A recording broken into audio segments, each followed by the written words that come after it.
you doing, Bruce? That's one of the longest periods of time I've been attentively listening. And it's because what it strikes me is how symmetrical the entire world of governance of cannabis is. Typically, let's fight with people, often parents of sick children, in the public domain, then maybe make it possible for people to gain medical access to cannabis, but make it super hard. Because, we said yes so reluctantly because we lost the fight with the sick kid and its mom.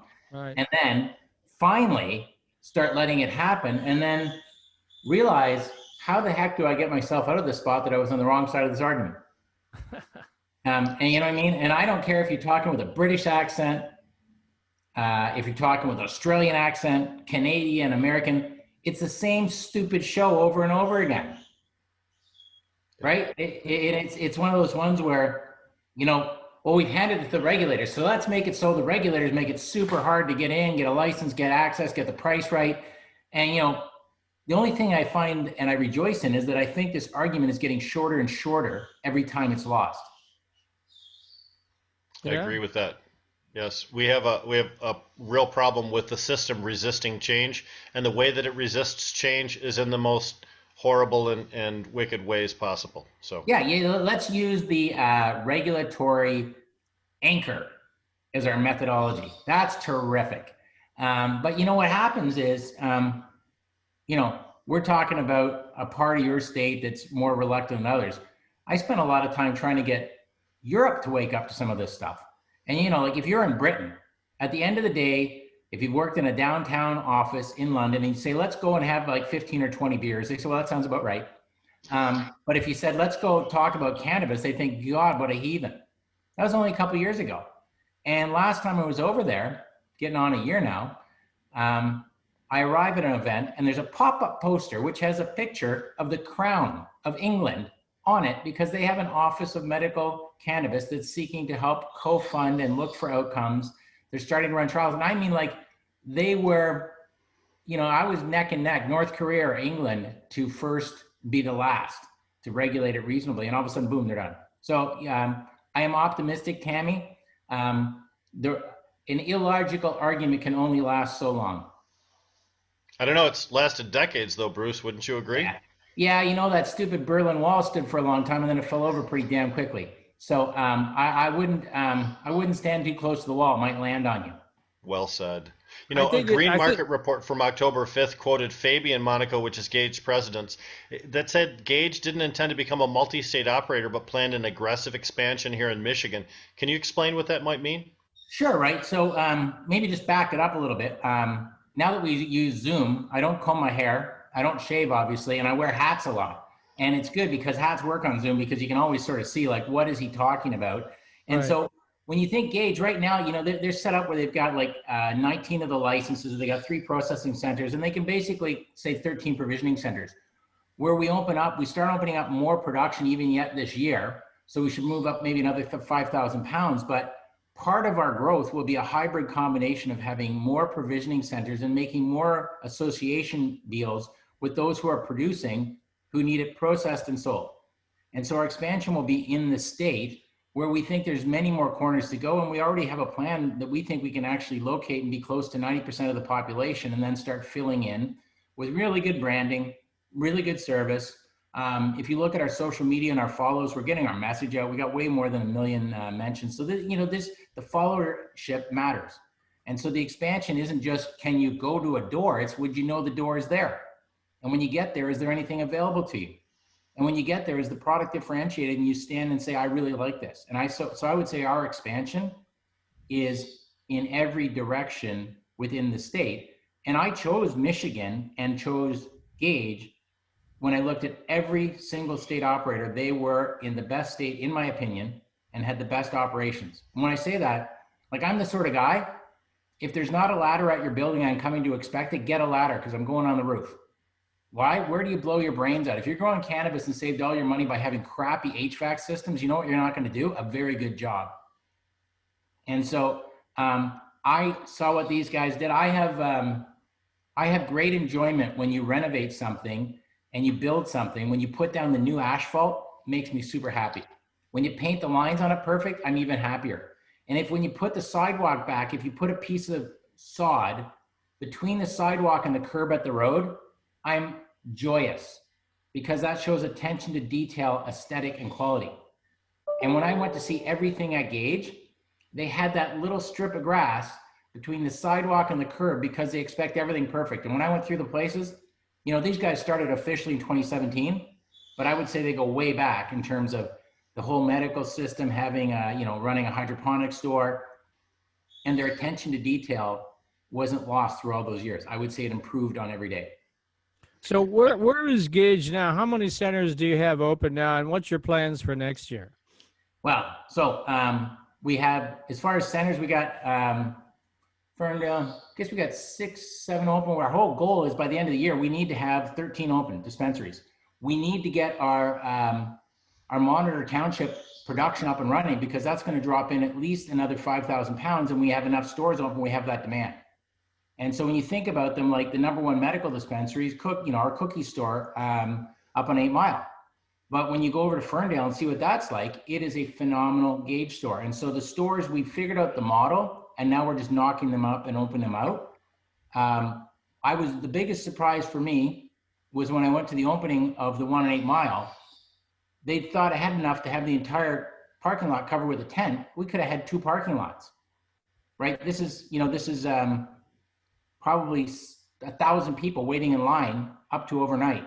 And so I think what they've done with their provisioning centers is they've figured out where to locate them, how to make sure people are aware of them, and put the right stuff in. So when we measure, do we have the right stuff? It's usually about 12 days, maybe 14, between people coming back and forth. And our basket size is well north of $150. And so what it says to me is that they put the right stuff in the right location, and all we need a bit more is more product and more locations. Now, Bruce, let's put a little bit more of a, let's put a finer point on that number that you just said with basket size of $150. Cannabis industry statistician Headset reports that the average purchase made at a California retailer is about $64. In Michigan, the average is $85. They report your average basket size is $175, which is twice what the average of your competitors are. To what do you attribute that success? Well, and let's just use numbers for fun more. That makes it 3 times more than what you get for a California average. Right. Low taxes help, don't they? Well, I think so, but I also think part of the reason I like the state is I think they have good regulations, so people are going to actually go to the store because they start to trust them, right? When we had VapeGate, the problem wasn't regulated, it was unregulated. And so when people want to know that they're getting secure, safe, quality product. Second thing is, we've done a great job. Like if you look at the partnerships they've made, whether it's with Slang and all the brands they bring, Slang Worldwide, or with cookies, and then the overlay of the Gage products, and I would say it's a very sophisticated market. People, part of the reason you don't have a bunch of MSOs showing up is you can't just grow crap and say this is good. This is not going to work. And so these guys have actually been very oriented to super high quality product in brands that make sense and sales out. And it hasn't been a one sale, walk away, never come back. No, this is a repeat process. And so you got to do a few things right. And I would say those are a few of them they've done right. How much do you think that the Michigan's long history with medical marijuana, what is it, 8 or 9 years or something, plays into this, that we have a very sophisticated audience here? Yeah, it's huge. And it was part of the reason I chose it because remember, Canada had a federally legal system for adults to get access to cannabis since 2001. We didn't open up a really large platform until 2014, and then it was 3 or 4 more years later till they made a recreational platform. But what that did is in the intervening time, people became more sophisticated. And it's funny because that means they actually are loyal customers. And so I think it's been a huge thing. And part of it is, I have no idea how Michigan, maybe it's a bit like Canada, the snow and ice kept everybody away and they didn't pay attention to stuff. But I believe you guys are the second highest total number of medical patients in the system, only behind California. Yes. And in California, the weird part about getting quality is, and I've always been like tepid on California because when you have 40,000 growers, how do you make a supply chain into a store? And it was always just challenging to me. When I looked at Michigan, I did analysis, everything. I'm like, this is like Florida North, except less understood, better medical platform from the past. And in my opinion, I think a more sound regulatory model than the simple vertical stack with 3 or 4 licenses Florida set up. Now, I'm on the advisory board for Redemption Cannabis, which is your social equity partner here in the state of Michigan, or at least one of your social equity partners. Can you describe what your plan is for advancing social equity issues here in the state and using your very, very large platform? So, well, there's a bunch of stuff, right? I've been saying, and this is not specific to Gage. What's kind of pissed me off about cannabis in the US is that if I said, everybody close your eyes, tell me about the cannabis customer, about 80% of the people would describe somebody driving down a windy highway in California with a Volkswagen bus thing, and they're playing a soundtrack from the 70s, and their hair is for sure probably blonde, and it's stereotypical. And I thought the effect of that is that cannabis is a two-sided coin. And so that I thought Michigan, particularly Detroit, has the potential to generate the second image, which should not be a soundtrack that came from the 70s and 80s on the West Coast or Europe. It should be Motown. And they better not be driving a imported car. And that'll get you in trouble in Detroit. Right. And so part of what I think with partners and with intent is we actually have a generational opportunity to create a brand that is resonating across a country that comes from a place of origin that's valid. And brands have to have that story. So stay tuned for that. Because I've been bugging the boys at Gage that I want to spell the name by putting a U in it and working in the Gages you might see on a nice American automobile. Oh, yeah. And to work that kind of image in. But we haven't done enough yet. And we don't think we've done particularly well yet.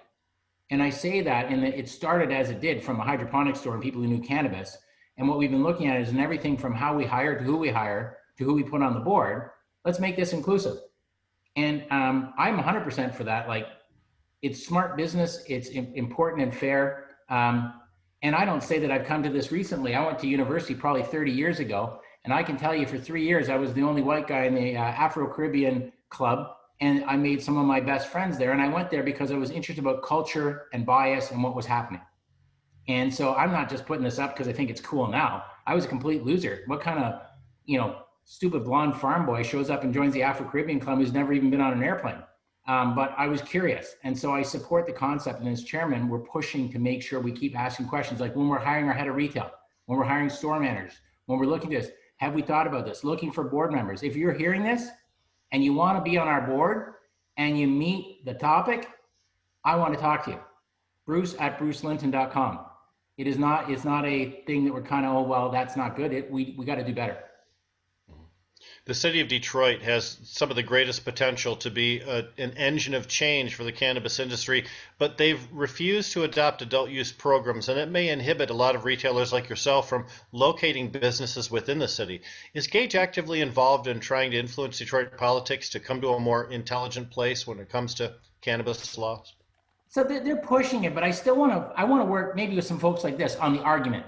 So in every jurisdiction, we end up having the same stupidity, right? They say, we don't like you spending money in the area that we govern. Please go spend it somewhere else. That's really what the argument is. And so I think the compelling overarching argument is, could you please, when you, the buyer, come to the areas where you can buy it, please come out here with an empty tank of gas because you should fill up in the jurisdiction. Please don't buy groceries in the area you are. Come and buy them near where you can buy cannabis. Move all of your commercial activities and make sure that the people who you have in your office understand that you've transported your money because of their stupidity, and the only solution is to get rid of the first problem. And so I would like to start thinking about how we use our spending power, because if you're coming to our store and you can spend $180, guess what? You had money in your pocket. Spend the rest of it not inside the jurisdictions which are biased against progress. Mm-hmm. Support the people that support us. Very helpful argument. You know what? Because then I'm not calling you. Who's calling you? The gas station owner, the grocery store owner, the person who does the dry cleaning. They're all calling saying, fix the stupid rule. So I think we gotta nuance the argument, because this is just bias versus profit. It's bias versus a sustainable economy in a jurisdiction. And I think if we play it right, it falls down. And I used this argument before in Canada, and I used to thank the people who ran the areas that said we're never having cannabis sales in our county area. And I would say, well, can you sign up and not do that for 5 years? Because I'm going to open stores that don't sell cannabis in the areas that do, because you know what they're going to be? Busy. Now, Just an idea. Go ahead. Go ahead, Bruce. Just an idea. Now, Reuters reported that in the first 6 months of this year, Gage Cannabis had sales totaling about $17 million in Michigan, but still reported a loss of about $7 million and change. Help our viewers understand the dynamics of these two data points and how that really indicates Gage is stronger than ever to move forward. Yeah, so when you're building a big machine, you got to, there's two types of losses. There's one, running a business where what you're selling isn't profitable. That's not cannabis. The second is running a business that is going to be doubling every 6 months in size. So what you end up doing in that business is you take the money you spend and put it into growing. So you're building. So like I talked about Monitor. So I think this business has the potential in the next months to actually begin to be above become profitable, because there's a minimum amount. Like if you're going to be a substantial company, you need a chief financial officer. You need a marketing department. But you need, when those things start to see an annualized revenue of north of 35 million, you can say, I can cover all my costs, be profitable, and then start spending more money for growth. So I think the company's super solid, very well positioned, and we'll see how our reception is in the public markets. But like, if you have the chance to be in one of the fastest growth states as far as percentages, and guess, right, I get it. Like January was a 0, so any growth over $1 is pretty good. It's been the fastest percentage growth state in the last 12 months, 8 months. And so I think Gage is focused in the right place. The rules seem, listen, and anybody who complains about too much regulation in cannabis is not me. Like, I don't mind stupid rules once you got the door open to actually have a sell. Like, quality should be protected. Not having these where your perception is going to be, if we lose public support once we win the right, we lose again. So like, I don't like the idea that you can open a store beside a school and stuff like that. Like I like some of these rules. So I think the state's in a good spot. Gage is really going. And the folks working there range from folks who've been very internationally involved in auto to those who've been your friendly hydroponic store person. And so it's a pretty interesting mix of competencies. All right. Well, let's bring in Jamie Cooper, who I admitted there. Go ahead and activate your video and audio, Jamie, and we'll bring her into the conversation. Can you hear me? Yes. Okay. Awesome. Okay. Here I am. All right. Awesome. I'm sure you know Bruce. If not, Bruce, this is Jamie Cooper from Sensi Connects. Hi, Jamie. Hi, Bruce. You and I met last year, I think, in Chicago for the Benzinga Cannabis Capital Conference. About a year ago. Where I got my first and so far only Shinola watch, which I love. And in fact, it's the only watch that I have that I haven't let my 2 adult teenage sons steal.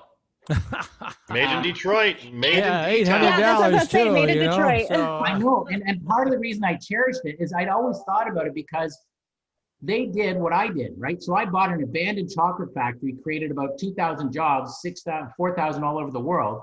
And I try to always say, well, why don't you go where there are empty factories? Because that means there are people who aren't doing enough interesting things.